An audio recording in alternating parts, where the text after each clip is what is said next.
to be the first person to say please excuse how orange this video is.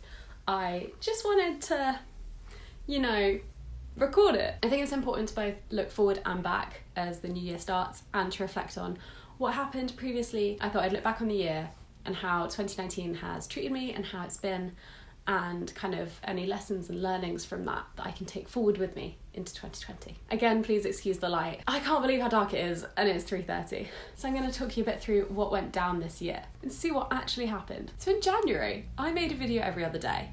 I don't know what possessed me. I used to do veg every year, which is video every day in January.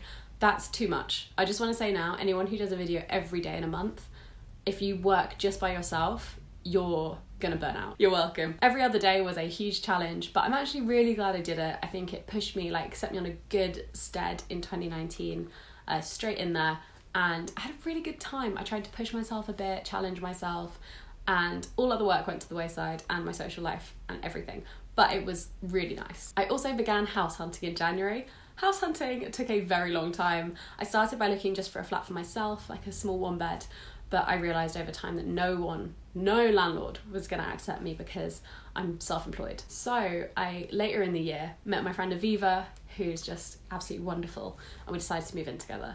But that comes later down the line. At this point, all of my diary is viewings. This trend leads straight into February, which was also absolutely full of viewings. My schedule was packed. It was also my birthday, which was very nice, but also very relaxed. 24 felt really weird.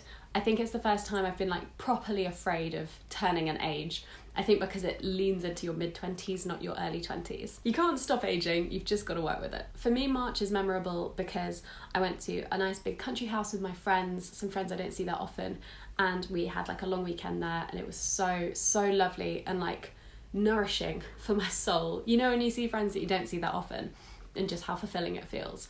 That times like 30, because there were 30 of us. Now I was at this point in my diary where I was looking through it and I was like, oh, already by March I'd taken on too much branded work. I want to talk quickly about this because for me, I felt like this year I took on too much like brand work, and it doesn't mean that that's too much for everyone or anything like that, but just for me at that time, it's been a lot this year. And it's meant that like other things have been kind of compromised in the process, including my creative fulfillment. And I just got really overwhelmed and just took it all on. I don't really know why. But by this point in the year, I've already got like stacks in my calendar of what's going on.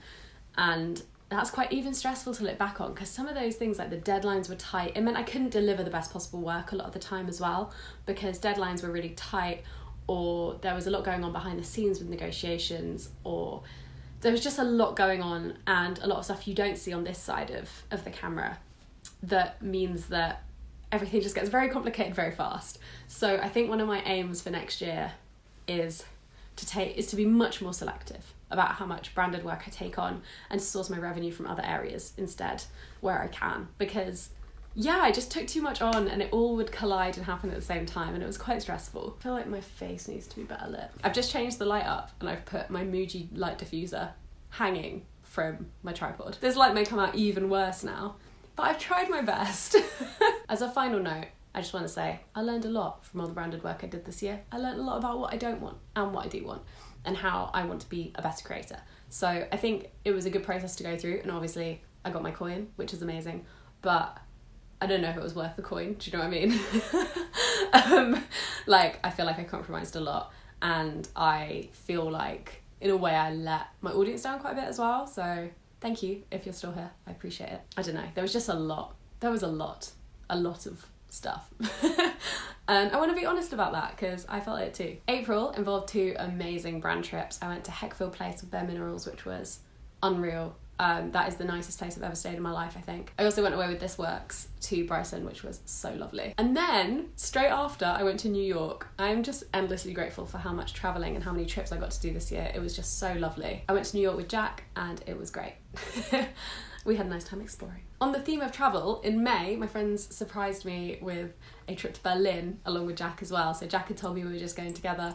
And then when we got on the plane, my friends went, is this the right seat that you're in? And I hadn't been expecting them, and I fully started bawling, like absolutely crying. And that was definitely a year highlight, I think. I also went to All Points East, which I just love because it's near my house, it's really chilled out. I really enjoyed that weekend. Or those 2 weekends. I think I went 2 weekends in a row. Then we are fully in festival season. In June I went to Field Day, which was a really good festival. If you are interested in dance music at all, or anything really, they had quite a range of acts on. I'd really recommend it. This was also the month in which I decorated biscuits with Little Mix. I don't understand. Who knows? I also released my Goddess Energy tote bag, which I still absolutely adore. It really fit in with the beige aesthetic of 2019 that I seem to have adopted. Next year, no more beige. You hear me? No more beige. I need more neutral tones. I can't just have one. So in July is when we start seeing Call Doctor for test results over and over. And I think that kind of encapsulates one theme of 2019, which unfortunately has been trying to work out what's going on with my tongue. It's been very draining on many levels, especially the physical level, and really frustrating. But I actually think I've made a fair bit of progress through this year, which I'm very grateful for, because my health is already feeling much better, my physical health, through what I've worked out over time. If you're looking for other people who talk about IBS, Melanie Murphy. She does a great videos on her IBS, and I think we have quite a similar issue, but with different triggers. So mine obviously being gluten like hers, and then also I think caffeine and alcohol, 2 big ones for me. So that's fun. But it's taken me a whole year to work that out, and it's taken me many tests and invasive procedures, and yeah, that's been not great, but I think we're coming out the other side. In August I went to Italy with Jack's family for 5 days. It was lovely. I properly switched off from YouTube and from social media. It was really nice, and I also got like some of my first photos on my rolls of film. I think this is when I properly got into taking photos on film. Like, I've been doing it obviously for like fun and games for like a year now. I can't remember when I first borrowed Ollie's AF1, but it was around like, I'd say a year ago. But I really enjoyed properly trying to shoot photos for my blog, and creatively I thought it was a wonderful creative challenge, and I'm still really enjoying it. I've now upgraded my camera to one of the most expensive things I bought this year, and I'm having a lovely time with it. It's been really great. It's been so nice. Like, I think Italy was the turning point of when I was like, oh, I want to use film to shoot creatively in a different way. I went to lunch with Glossier as well that month, which was so nice. I also did my Logic course. I did a course in Logic Pro so I could learn how to produce music a little bit. I've probably lost a lot of that info now because I have not produced any music, but I just thought it was really something I've always wanted to learn, and I tried to teach myself, but it just wasn't clicking. So doing the course was super helpful, and I feel like I learned so much. I also had Sitsi, which was lovely, and I went to Notting Hill Carnival. I think my first Notting Hill was in 2010, and I've been every year since. So it feels kind of nice to have rounded up the year by going to Notting Hill in 2019. In September, I went away with Lizelle first, and then Corksicle, and both those trips were lovely. Corksicle took me to Paris, which was amazing. I'm so grateful for stuff like that, because it's just such a perk of my job, and I get to stay in places I would have never been able to stay in, or experience things and travel to places I've never been able to. So I really appreciate it. That's why I mention it. September was also the month of my endoscopy and colonoscopy, or partial colonoscopy, and they weren't fun. I cried. I will not lie to you, my anxiety got the better of me, and I was a sobbing wreck when I went in. And the poor doctor was like, everyone was so like taking pity on me and like, no, don't worry. I had 4 nurses in there. I was like, I'm not actually afraid of what's gonna happen. I'm just worried. I know it's gonna be fine. I just don't know. My body's just reacting like this, and I just have to live through it. And it was fine. I just want to confirm to you, it's fine. Sedation's lovely. I ate soup, the slowest I've ever eaten soup in my life afterwards. It took me about an hour to eat half a bowl, but it was really fine. Really fine. Now, unfortunately, the results were that I had mild stomach inflammation and nothing else, which is actually really good. Don't get me wrong. I'm absolutely so thrilled that I don't have an IBD, or at least no signs of an IBD. But I was a bit disappointed because there was no conclusive evidence for anything else. I guess I overcame a fear. I don't know if I was afraid of endoscopies, but I think my fear of sick, if you know me, you know I've got a really fun phobia of vomit.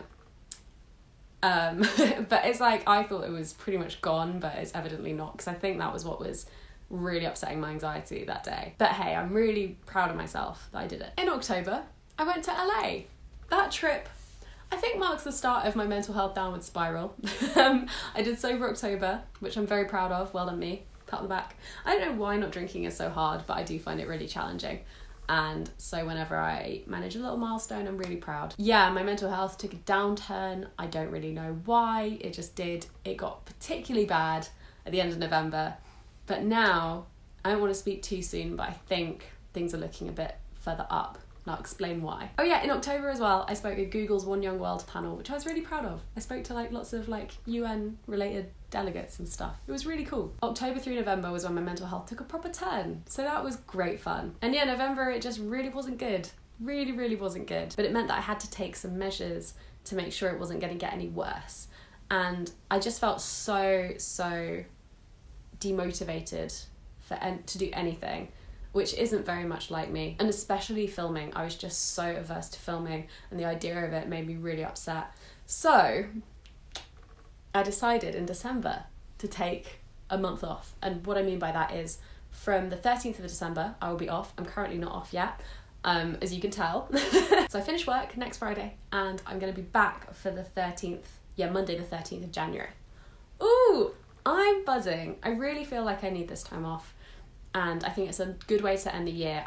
What I really need more than anything, I think, is to creatively recharge, because I've been making things solidly for 3 years. And that's a lot of making. And I think a lot of conventional creativity or creative careers or creative anythings, jobs, passions involve creating a project and then touring that project or showing that project and doing press and whatever, and having that project out in the world and then doing another project. There's space and there's time between those things so you can recharge. And YouTube and any kind of editorial style media outlets don't have that. So trying to find that space to actually recharge is really hard. And that's why I've decided to take a month, because I'm worried that if I don't, then I'm not going to make anything at all next year. I'm pre-filming some vids, so you will have vids, which is very exciting.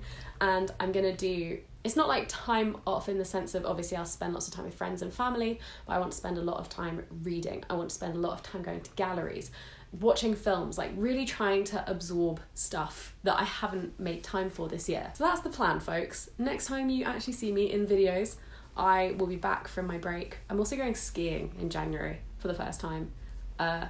If you haven't seen Moan's Live at the Apollo, Never Been Skiing song, you should really watch that, because that's how I feel. Yeah, I think this year in general has just been a year of reflection. Last year, things were all fine, I was coasting along. This year, things have been challenging. Things haven't gone my way always, and that's fine, that's life. But learning how to adapt and deal with those things seems to have been the year I've had. A year of problem solving in both my personal life, my professional life, my mental health, my physical health. All of it is involving problem solving. But hey, things are okay. And we're now in January. And I'm excited. I'm really excited. Next week, I'm going to share with you what my 20 goals for 2020 are. So stick around for that. Thank you so much for watching. I really appreciate it. And let me know how your 2019 was in the comments. All right. I love you lots. Bye-bye. Bye-bye. Bye-bye. Bye-bye.